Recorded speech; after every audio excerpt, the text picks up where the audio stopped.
Hey everyone, and welcome back to Earie's 8-Bit Workshop. I'm Earie Salmon, and yes, this is my workshop.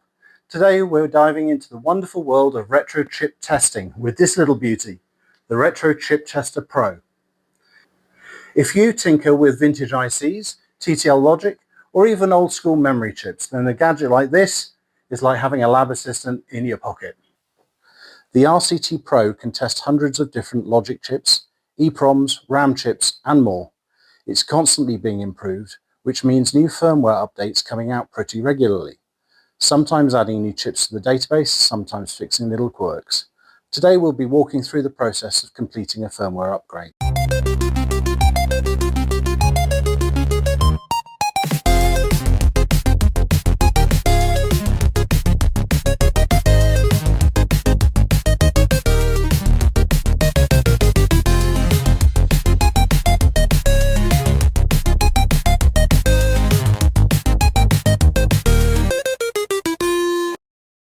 Now, if you're a Windows user, the firmware zip file comes with a super simple update tool.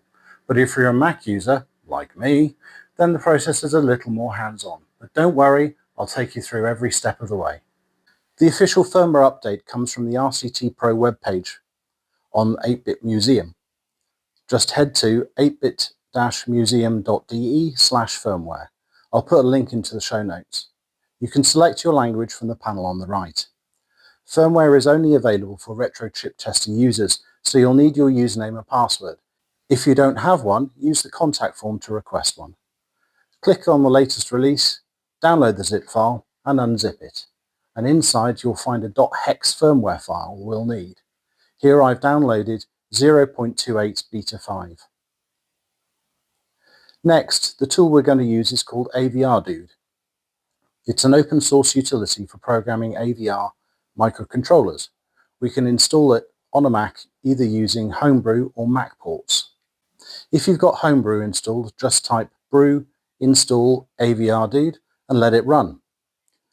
If you prefer MacPorts, the command is sudo port install avrdude.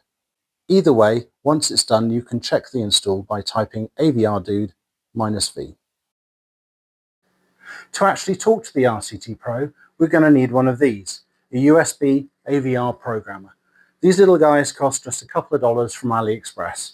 And I'll stop you right there and add in that since I made this recording, it's been pointed out to me that the fact I got the upgrade to work using a USB ASP AVR programmer was frankly a miracle. These little devices are somewhat unreliable.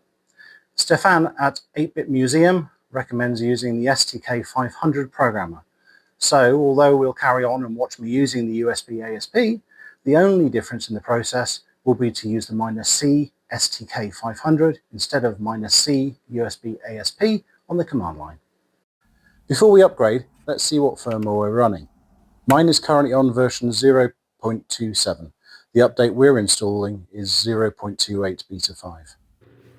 Now we just connect the dots, USB ASP, RCT Pro, and into the Mac.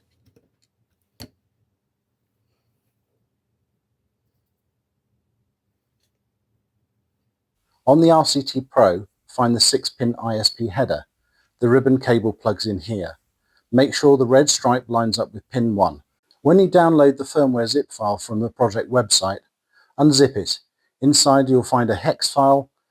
That's the firmware image. Sometimes a Windows batch file, which we can ignore. Here's the avrdude command to flash it. Replace chip tester fw0.28.hex with the actual file name contained in your download. Once you hit enter, avrdude talks to the RCT Pro.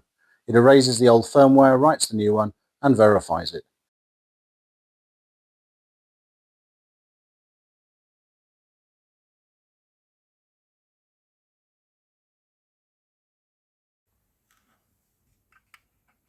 Okay, let's check the version now, and there it is, 0.28b5.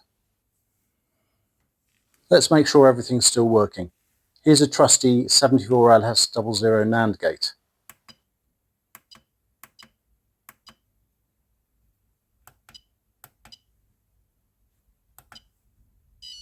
And it passes, great.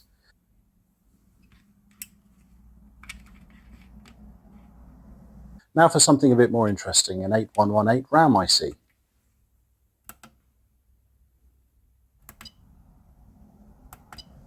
And off it goes.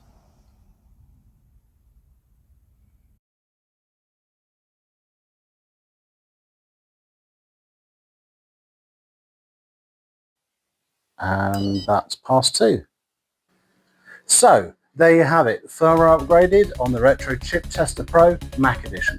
Now you can keep your tester up to date, ready for whatever vintage silicon you want to throw at it. If you found this useful, give it a thumbs up, subscribe and for more retro tinkering, and we'll see you next time in Earie's 8-Bit Workshop. Goodbye!